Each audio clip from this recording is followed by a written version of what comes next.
Vous devez maintenant avoir reçu vos bulletins de vote par la poste. Cherchez dans votre boîte à lettres une enveloppe avec ce sceau qui est le sceau électoral officiel. À l'intérieur de cette enveloppe, vous aurez plusieurs documents avec des instructions. Ils vont être en anglais et en espagnol. Et la raison pour laquelle ils sont en espagnol est à cause de la section 203 sur le droit des électeurs. C'est une loi fédérale. Si vous ne vous sentez pas confortable à lire l'anglais ou l'espagnol, on vous conseille de trouver quelqu'un qui peut vous aider.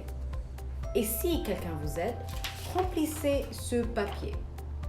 La personne qui vous aide ne peut pas être candidate au scrutin ni votre patron.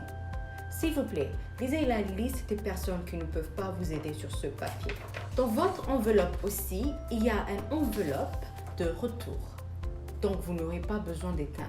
Lorsque vous votez, utilisez un stylo bleu ou noir. Lisez attentivement les instructions.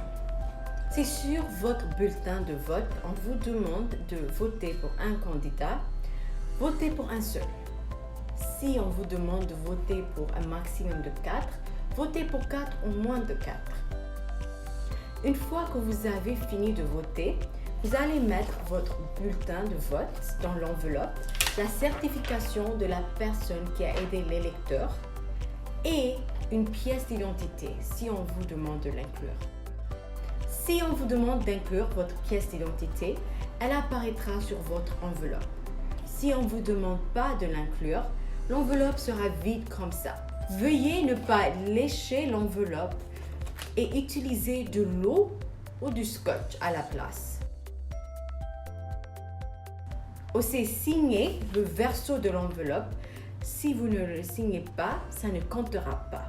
Vous pouvez mettre cette enveloppe dans n'importe quel bureau de poste. Pour trouver le bureau de poste le plus proche, envoyez le mot « box » à 77788. Votre santé est importante et votre voix l'est aussi.